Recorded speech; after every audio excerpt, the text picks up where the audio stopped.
Hi guys, my name is Sky Brown and I am married to your teacher's cousin. And I just wanted to talk to you today a little bit about what I do.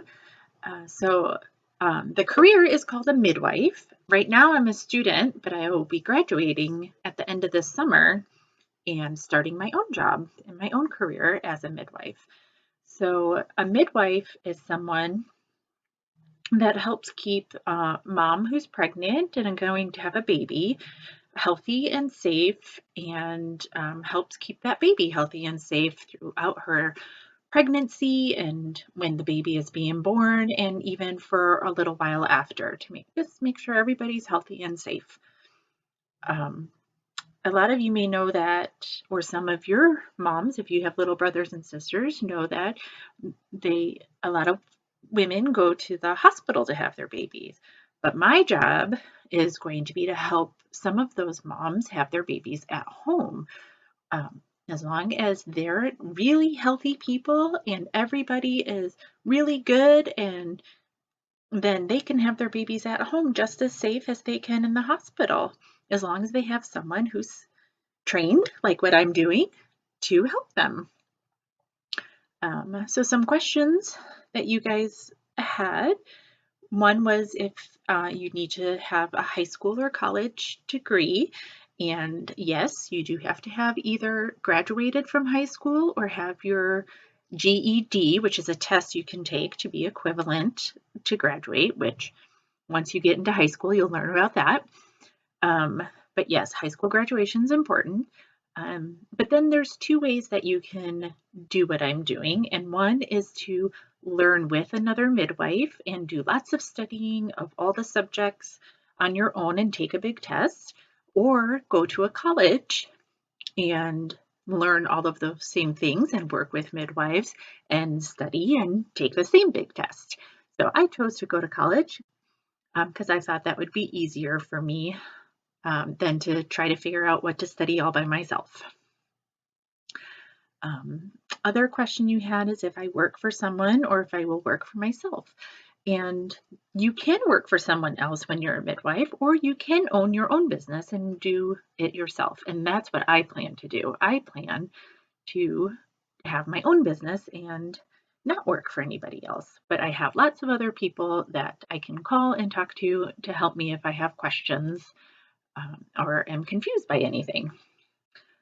Um, let's see what else. So I'm a student, so I haven't been doing this job by myself yet, but I've been a student for 4 years, and but I have been helping mamas have their babies for 18 years.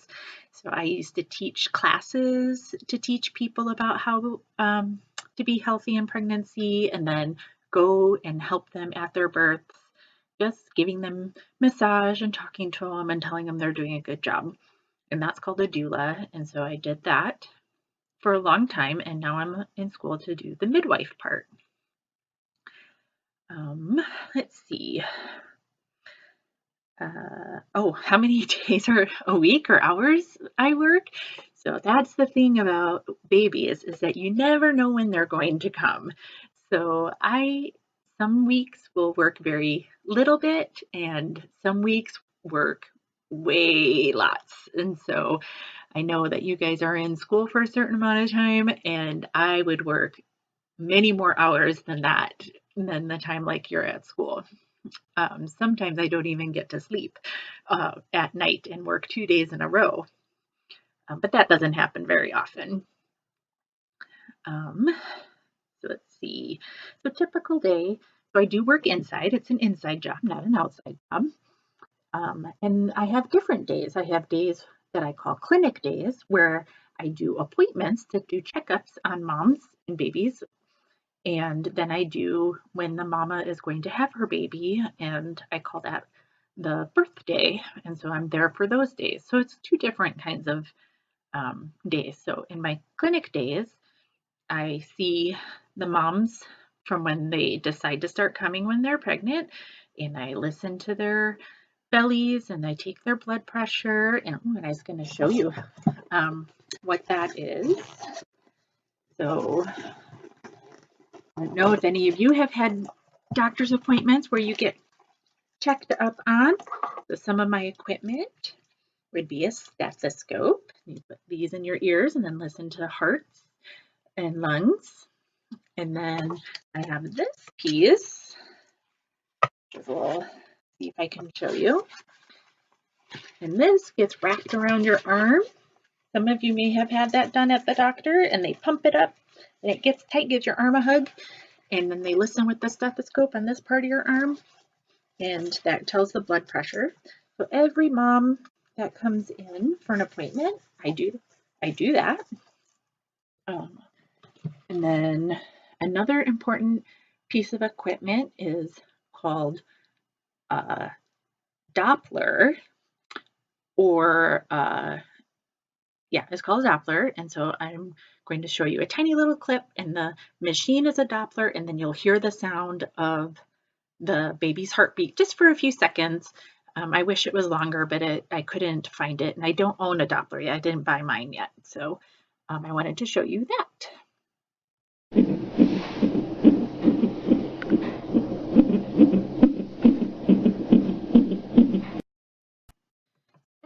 The usual way that we listen to babies' heartbeats when they're inside the mommy's tummy. Another way is that we can use, this is called a fetoscope, or a fetal stethoscope. The fetus is a baby inside the mommy's tummy, is what they call that. So it's a baby stethoscope for when it's inside mommy's tummy. And so these parts go in your ear, and then this part goes on the mommy's tummy, and then this part either goes on my forehead like that, like my hand is the tummy, my forehead like that, or I just hold it in my hand like this. And the bones in my hand or my forehead help the sound travel into my ears so I can hear the baby inside the tummy. And that's a different way to listen to the baby's heartbeat. Babies' heartbeats are really fast. They can be 160 beats per minute, and the recording I showed you was like 150 beats per minute. Your heartbeat's probably much slower. And then after babies are out, before babies are out, we also measure the mommy's tummy. So I need a measuring tape that I pull out like that and measure the top of her tummy down, and see every time she comes in to see if the baby is growing. And that is a good way to make sure that moms are staying healthy. And then another important piece of equipment is having a watch so that I can do the counting when I hear that heartbeat to know how fast it is, and counting when I take mom's heart rate. And the most important equipment I have is my hands. And so I can feel how big the baby is and what position the baby is all inside there, and even feel if the baby's kicking or not. And that all tells me that babies are doing really good and everybody's healthy and good. So that's my typical day. Sometimes we also see after the baby's born, we listen and look at babies. And so one of the things that I use is another stethoscope that's a little bit smaller. Here, let me show you the difference in size. So this is the grown-up one to listen to mom, and then this smaller one is the one to listen to the baby's heart and lung after the baby's out of the mommy's tummy. We listen to the heart and lungs and make sure everybody is doing really well.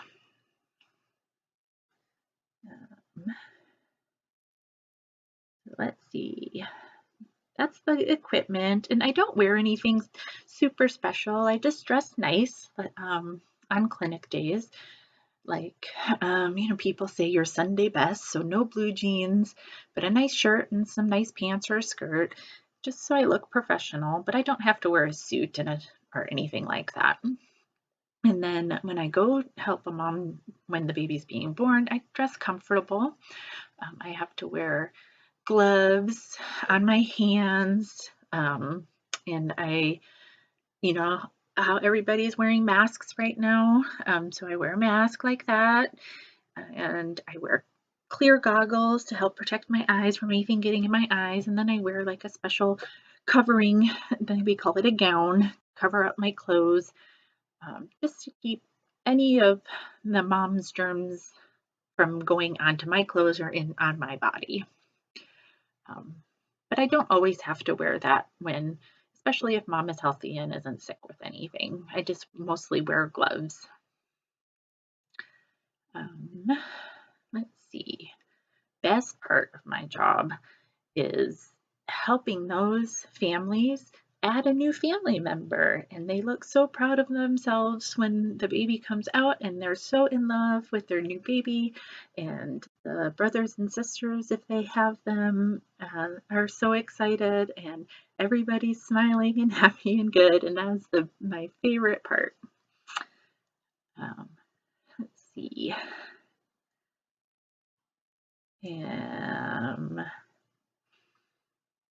One of your questions was about health hazards, and the only one I'm going to talk about is just my personal health sometimes can be affected if I don't get enough sleep. And so if I'm very busy and lots of babies are being born and then I don't sleep very well, sometimes I can feel run down and sick. So that's my biggest health hazard.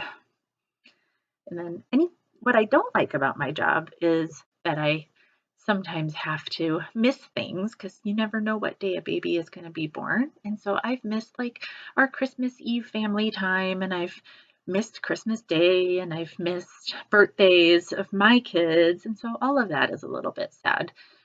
And I don't like that part, but it doesn't happen very often, and it's worth it. And then the last question I think you guys had was, what job would I do if I didn't have the job now? Well, this is kind of my job I would do if I didn't have the job I do now, because when I was young, or younger, I stayed home with my kids that I had, and I homeschooled them. So I was their teacher and I took care of them, and I didn't go to work for a very long time. And then I decided that I wanted to have a job. And so I knew that I wanted to help moms and dads have their babies. So that is what I do. I suppose if I wasn't going to do that, I would have a little bit of a farm and have some goats and chickens and vegetable garden and spend time doing that kind of stuff. So that's more about Midwife. I wish this could be live in person so I can answer any questions. Maybe your teacher can give me some questions after you watch this, and I can send back another video with some answers. So I hope this was all understandable. Bye, guys.